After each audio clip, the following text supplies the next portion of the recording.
أعوذ بالله من الشيطان الرجيم بسم الله الرحمن الرحيم وبه نستعين.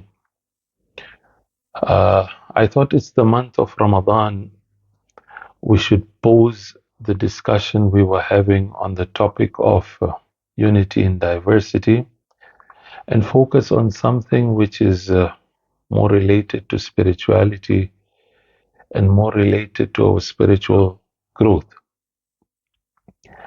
Before I get into the topic which I want to discuss today, I would like to share this hadith of the Prophet sallallahu alaihi wasallam.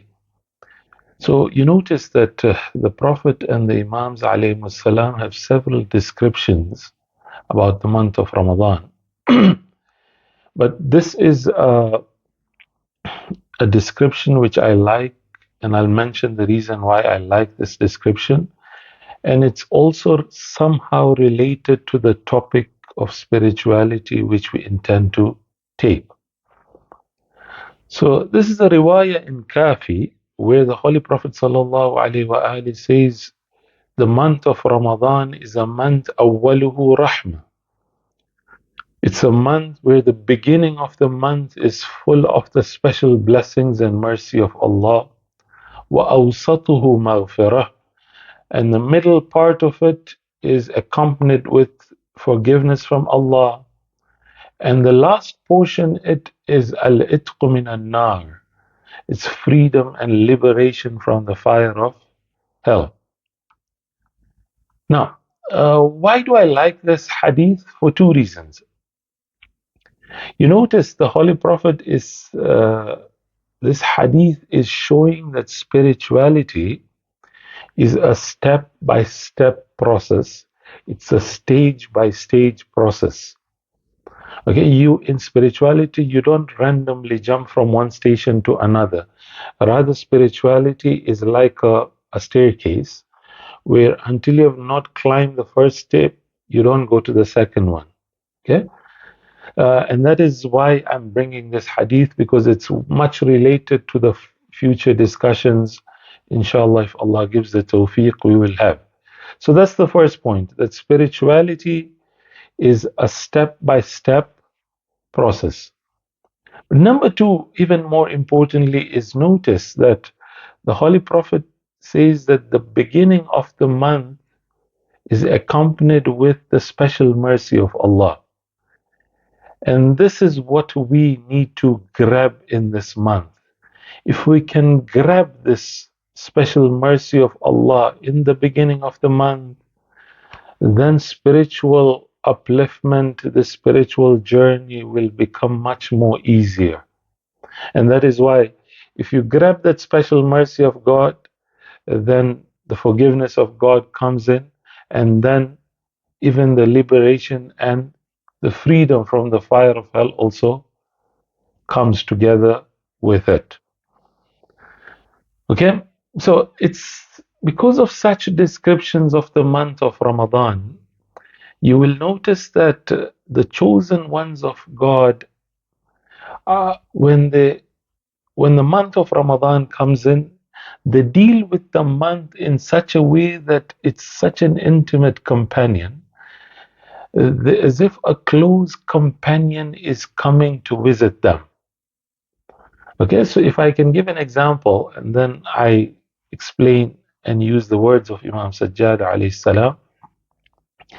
You notice if you have a friend coming from outside, this friend, if he's of a benefit and if he gives you tremendous benefit, how much you are very much eager to welcome this friend, number one. And number two, when this friend goes away, how much you are in a state of sadness and agony. Okay? So similarly, the chosen ones of Allah also have a similar state with the month of Ramadan. They as if feel that this month is a very intimate companion to them. Losing it also is something very saddening also. Okay? Now, this is where I come and say that if we can ask Allah to give us that tawfiq, to be able to have that insight in the month of Ramadan, the insight of these chosen ones. These chosen ones saw something in the month of Ramadan which we are not seeing. And thus we need to pray to Allah that God give us the tawfiq to be able to see that month the way the chosen ones see it. So look at how Imam Sajjad alayhi salam, when he's bidding farewell with the month of Ramadan. So he has a dua for welcoming the month of Ramadan. He has a dua for bidding farewell to the month of Ramadan. Look at how he bids farewell and how a person like me would view the month of Ramadan. So notice it says, Assalamu alayka ya Eid awliyaih. This is the Eid and the festive occasion. The month of Ramadan is an occasion of Eid for the chosen ones of Allah. For a person like me, Eid is the day when the month of Ramadan finishes. But when the chosen people look at this month, they say, no, this month is the month of Eid. Okay? Not only that, Assalamu alayka ya akrama mashuban. It's as if Imam is looking at the month and talking to him, is so close to him and talking to him. So he's telling him that you are a month, you are the most noblest of the companions. Okay? Not only that, Assalamu alayka min qareenin jalla qadruhu mawjudan. That you are a qareen, you are the most intimate partner to me, that I honor you and your presence is really exalted for me. But وَأَفْجَعَ فَقْدُهُ مَفْقُودًا. Now that you're leaving, I'm in the most agonizing state at the moment now that you're leaving. Okay? So this is a month where I believe we can focus on spirituality and issues related to our spirituality. We just have to find those key secrets to grab uh, Allah's mercy in the beginning of the month. Now, the topic and the title I've chosen for these 5 lectures we're going to have in the month of Ramadan, and if Allah gives the tawfiq, we might continue these discussions, is the quest for divine, for the divine. This is the title I've kept for the series. Now, before I get into the topic, a brief background as to why this title, The Quest for the Divine. So, if you're following up on literature by the atheists, so you must be aware that atheists are also having different strands. Yeah, they have different sects and denominations, if you can put it that way. There are those atheists who are, we cannot call them atheists. You can term them as agnostics. Those people who don't have any decision to make about God. They say we don't know God is there. We can't make a judgment about if God is there or not there. But they're even termed as atheists at times. And then you have those atheists who I call them the hardcore atheists. They call the new atheists or the four horsemen, the famous four atheists. These atheists basically are stern in their opposition to religion. Basically, they believe that religion is the root of all evil, and all the problems we are seeing in this world is because of religion. So, this is the second type of atheism. And then the third type of atheists are those who, if you search online, you will see Atheism 2.0. These atheists are promoting religious rituals, or rituals at least, but without God. Okay, so they say that religion is good because it has rituals in it, but they negate God from religions. Okay, so they say we should keep rituals, but we should not keep God in the picture. Okay, so these are the types of atheists. But when you look at the literature of atheism, You will notice that each atheist has a favorite proof for the non existence of God. When you ask them, what's your proof for non existence of God? They will name few and then they have a favorite one also.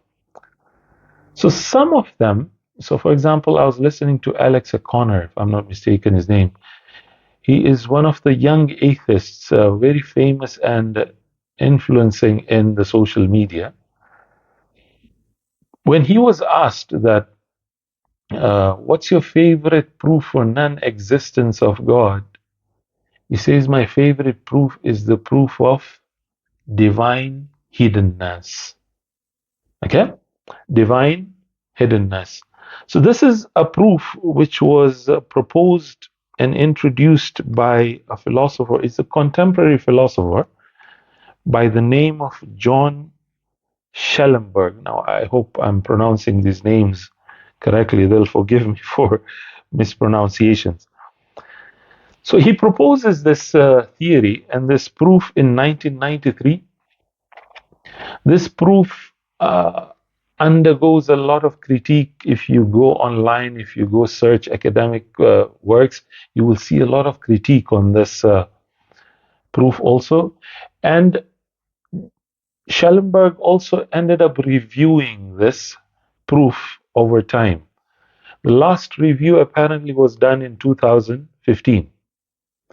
So notice the title of the proof, Divine Hiddenness. That means God is hidden. Now we might discuss about this a bit more in the next lecture, inshallah. So this is where the idea came up that the way atheists consider God to be hidden, we as religious people don't consider God to be hidden. Okay, he's not hidden from us. Rather, he is present, but we have to search for him. We have to look after him. So this is where the whole thought came up that we should now study the names of Allah from the Quran. This is one topic which has been left unattended, I believe. All what we hear about God in within the Muslim uh, scholarship, especially when I'm talking about the speakers, you will notice it's more to do with the Aqidah wars, yeah? That God is being introduced theologically. And one will talk about attributes and one will talk about essence and all that. But God is not being introduced. A God we need to love, and not a God we need to understand, and a God we need to connect with. The theological God is not a God who we can very easily connect to, in my humble opinion. So this is where this whole thought came up that let's start let's start working on the names of Allah, and then we learn about Him, and that's how the quest and the search for the divine is achieved. But then I thought somehow that no, there are some prerequisite discussions, there are some introductory discussions related to spirituality, related to God also, which I need to do. And then we will, inshallah, if Allah gives the tawfiq, the plan is there to discuss these names of Allah. But inshallah, if Allah gives the tawfiq. So today, the topic I want to discuss, and that is what I believe is the beginning of spirituality. The first step in spirituality, I humbly believe, is this, that we need to allow the dominance of aql and intellect over spirituality. Okay? Rather, when we see the ahadith, even the Quran talks about it. When you look at the ahadith, it's very clear that they very clearly say, the Imams very clearly indicate that aql and the intellect should have dominance and supervision even over religion. Okay? Now, before I quote the hadith which I want to quote, If you notice that we're living in times where I don't know if you have noticed this, but if you open up the YouTube channels, if you open up lectures, you will notice that emotions are somehow ruling our religion. Okay? It's like emotions is the guiding force to the religion we are following. And as I go through, I will even prove this. You will notice that the amount of listening people do to the poets. So people listen to nasheeds and marthiyas and qasidas and nawhas and all that more than they listen to lectures. Now, I'm not saying these are wrong things, okay? At all, this should not be the conclusion from my statement. But rather, what should be done is that aql and the intellect should be the one supervising the emotions and not the opposite. Now, we see the similar issue when it comes to spirituality. When people come to spirituality, somehow they lose their aql, and we'll give examples, if not in today's discussion, in the next discussion, inshallah. Okay? So, this is what I believe is the first step to be done. We need to make sure that aql and intellect governs and supervises everything, every aspect of our life, including spirituality. The Quran, if you look at the verses about aql, you will get that impression. But this hadith, this is one of my favorite hadith in Usul al-Kafi. This is the second hadith in Kafi. This is a hadith narrated by Imam Ali alayhi salam, where he says that Jibreel came in the presence of Adam alayhi salam, and he told him that inni umirtu an ukhayyiraka wahida. I have been told and I've been commanded by God to give you an option. That I give you three options out of which you will be choosing one option. Okay? So you have a multiple choice out of which you have to choose one. So Adam alayhi salam turns back to Jibreel and says, okay, tell me, what are these three? So he says, al-aql, one, intellect. Number two, haya, if I can translate it as chastity. And number three is deen, okay, religion. Notice three things. Now, if it was a person like me, I would have very clearly and very easily chosen deen and religion, because the understanding I have is that religion encompasses everything. Yeah. But look at how Allah's criteria is and how the chosen ones choose. So Adam says, I choose aql and the intellect. So Jibreel then turns back to religion and turns back to chastity, and he tells them, okay, let's go. So now in the statement is interesting. These two metaphorically, these are all metaphorical statements, yeah?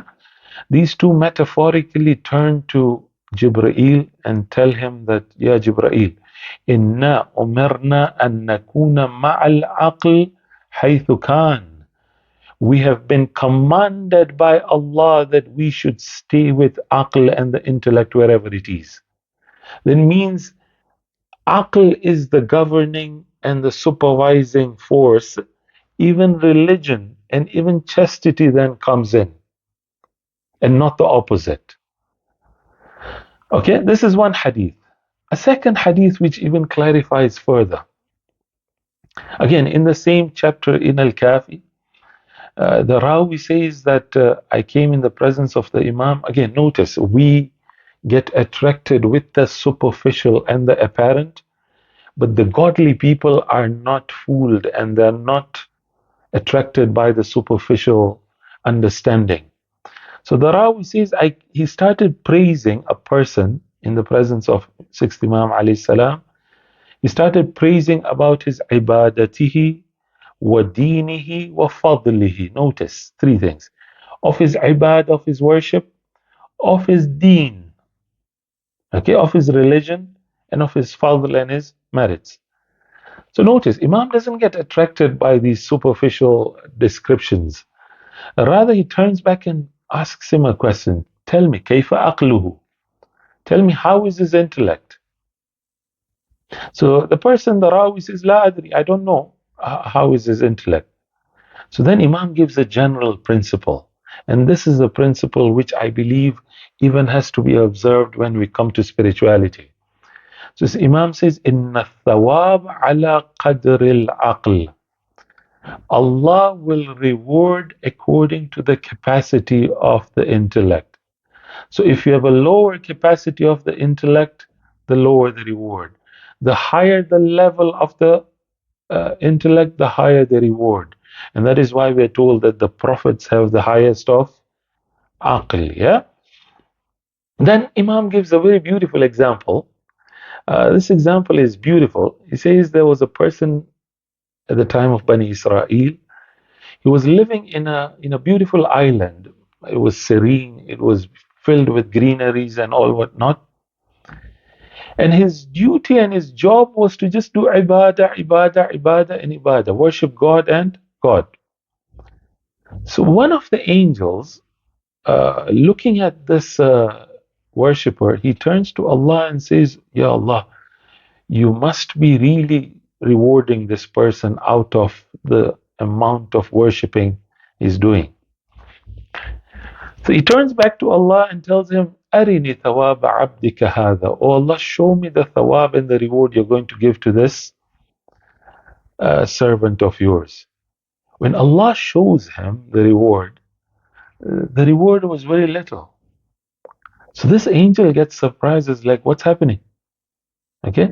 So Allah, instead of wanting to explain, He tells him, okay, no worries. I give you the permission. Go sit with him, stay with him, understand him, and then I'll explain you why I am giving him very little reward. So the angel then takes a form and then comes in the presence of this worshipper. So when he comes in the presence of this worshipper, he tells him that the place you are living in, it's very serene, it's very beautiful, especially for worshipping Allah. Now notice the answer, and this is where it shows the importance of aql and the intellect. This worshipper turns back to the angel and says that inna limakanina hadha ayban. This land and this island I'm living in is defective, has a flaw in it. So the angel turns back and says, what's the defect? What's the flaw? So he tells him that لَيْسَ لِرَبِّنَا بَهِيمًا. Doesn't Allah have a donkey? You know, فَلَوْ كَانَ لَهُ حِمَارٌ. If he had a donkey, all these grasses and this leaves and greeneries would not go to waste. The donkey would have come and ate it up. Can you see the thinking? Okay. So the angel turns back and tells him, وَمَا لِرَبِّكَ حِمَارٌ. Doesn't your Lord have a donkey? Can't he create a donkey and bring one here? Now notice, this is the level of, now this might look very primitive example for us, but we can spread and stretch this example to different areas. This person turns back and says, لو كان له حمار ما كان يضيع مثل هذا الحشيش. If God had a donkey, all these grasses would not be wasted. And this is where then Allah turns back to this angel and says, إِنَّمَا أُثِيبُهُ عَلَى قَدْرِ أَقْلِهِ. I reward him according to his intellect. Okay? Now, some scholars have tried explaining different meanings of aql, and some have tried even giving a different meaning to aql here. But in my humble opinion, aql here refers to the same aql which we talk about, the power and the distinction between the right and wrong, that faculty which Allah has given us to distinguish between right and wrong. And if you look at the riwayats Sheikh Kulaini brings in this chapter, that's how you can conclude. Okay? So, The, the conclusion I'm trying to make from these riwayats is that if religion, spirituality, emotions, whatever you name it, is not supervised and not dominated, and the guiding force is not aql, then these all will not be beneficial, and at times it can be dangerous also. Okay, so today I would like to give uh, one example, and then in the subsequent discussions I can further give other examples. I don't want to make these discussions very long, as it is. People in the month of Ramadan do get tired at times. So the example I would like to give is this. There's an author by the name of Justin Brierley. I don't know, again, God forgive me. These people should forgive me for mispronouncing their names. He has a beautiful book called The Surprising Rebirth of Belief in God. Now, why do I call it beautiful? So he has another book called Unbelievable. Why, after 10 years of talking with atheists, I'm still a Christian. Okay? So this book is a culmination and a result of these 10 years of interviews with different strands of people, be it theist, be it atheist, be it religious people, be it people who don't belong to any religion. He has spoken to different people and has hundreds of interviews. Now, out of all these interviews, this is his result, and this is what he's now presenting in a form of a book. So, in his book, Unbelievable, he presents his experiences. Here, he presents his results, if I can put it that way. Yeah? Then why is he still a Christian and not an atheist? Now, on page 41 onwards is where now I'm interested in, and it's related to our topic. So, the theory of the book is this. He tries to discuss in the initial pages of the book where he discusses the mass exodus which happens. He claims and he says, and I believe it's right also, that people left religion altogether, especially Christians. There was a mass exodus of people leaving religion when new atheism came in. Now, Muslims also weren't an exception. That's why today you have the ex-Christians and the ex-Muslims. So now, he says, what happened? Now, this is where I'm interested, okay? He says, perhaps churches in the West only had themselves to blame. So he's blaming altogether churches, and the fault was the church's fault and not these people's fault. Okay, this is his conclusion. So he goes through a history. Notice Christianity until the 18th century. Then you have the Protestant movement coming in. In the 18th and the 19th century, you have the Protestant movement coming in Christianity, and this is where Reformation was proposed in Christianity. So he says that the Reformation that had renewed the spiritual fervor. That means there was a feeling that, okay, this Reformation being brought by the Protestants is giving us life back. This was the 19th century. But by the mid 20th century, everything again died down.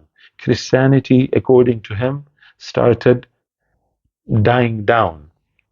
And the reason, number one, he's saying, is that because Christianity became more of a cultural religion rather than a religion of personal transformation. Okay, it became more cultural. Now, what is important is here and related to our topic. He says Christianity's long standing Catholic intellectual tradition, born of Augustine and Aquinas, also started fading away. So, for those of you who have looked into Christianity, you will see that St. Augustine and St. Aquinas, these are the philosophical theologians of the Christian world. They proposed an intellectual understanding of Christianity. So, according to Riley, this started fading away and dying away. And that is the reason why Christianity also started dying. So, what was replaced now? So, he goes on. He says from 1960 onwards, new church movements sought to counter what they perceived as dead formalism with a new freedom in music, preaching, and spiritual experience. Music. Now, I don't want to compare, okay? But if you were to just take an analogy, you will see that music, you can put it together with the world we are experiencing of nasheeds and qasidas and nawhas and matams and all that. Again, I'm repeating that I'm not comparing music, I'm comparing the genre, okay? Preaching, as he goes further, he says it's emotional and inspirational preaching. The intellectual preaching disappeared.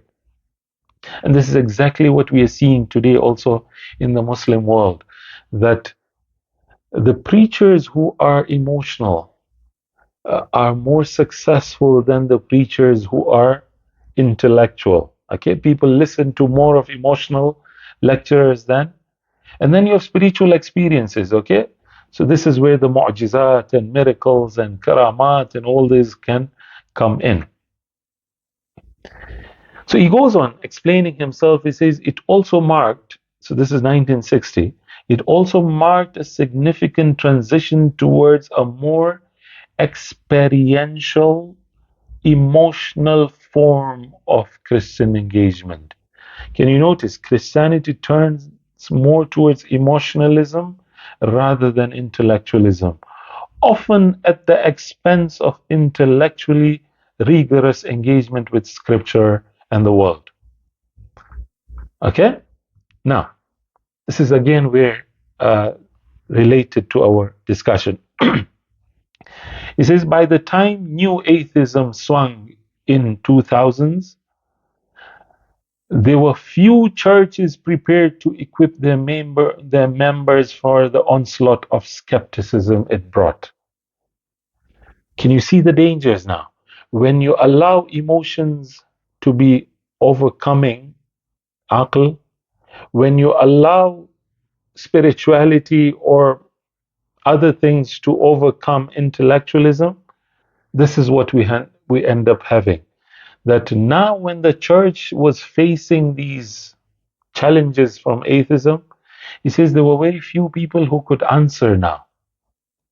Okay? So he says that they might have been able to offer uplifting, worshiping songs and inspiring sermons. And that's exactly what I fear for the Muslim Ummah. Okay? So there were inspiring sermons, there were inspiring songs, but few were in a position to offer a philosophical defense of God's existence or to defend the historicity of the Bible. Can you see this? Okay? This is the result of allowing aql to be, how do I put it? The aql to be overcome by other things. Okay? It's a beautiful book. Inshallah, if we get time, we'll talk about it further. Now, this is not limited to Christian world. There's research going on within the Shia world. I don't know much about the Sunni world. I'm sure there must be reports out there, the academic reports and studies out there. There's one report and there's one article I was reading about atheism and non-religiousness in the Arab world. It was talking about more about Egypt, but I don't want to quote it. It's not very much related to the topic we're discussing. But there's an article, rather, there's research now going on in Iran. There are reports coming out in Iran. There's master's dissertations being written on this topic. So I just want to quote one article. Look at the name of the article. Dindari dar Iran pasa inqilabi. Religiosity in post-revolutionary Iran. So the theory these two authors are proposing of this article is this, that after revolution in Iran, you have two stages of religiosity. One is immediately after the revolution, and then one is what we are having till date. Okay? So now, look at what happened in these two periods. They say that there's a shift from the jurisprudential sources of religiosity in the early decades. That means in the early period of the revolution, people were more concerned with jurisprudence and fiqh. Notice, not even intellectualism and not even aqli discussions, jurisprudence, fiqh discussions. And this is something we saw in our communities also. So, there was a shift from jurisprudential sources of religiosity in the early decades after the revolution to emotional sources. So now the religion being presented now, it's more emotional, more affectionate, if I can put it that way. Okay? He goes further. The same article then goes further that the model for reproducing religious mobilization. So if you want to mobilize people to religion, you're not going to use intellectualism, you're not going to use aql. Rather, what is being used as what? The model for reproducing religious mobilization has become more centered or on emotions and affections. Do you get me? Okay. So now the danger. Look at the danger now of this understanding. When you allow, when aql is not over the guiding force, it's not supervising everything. Look at the danger now. The same article then mentions that part of the society, that in part of the Iranian society, by distancing itself from official interpretation, continues to maintain its religious sentiments through a form of personal interpretation of religious texts. Can you see this? They still feel that they're religious, but when it comes to text, now they feel they can personally interpret themselves, they can understand religion themselves. Why? Because they're believing that it's all based on emotions now.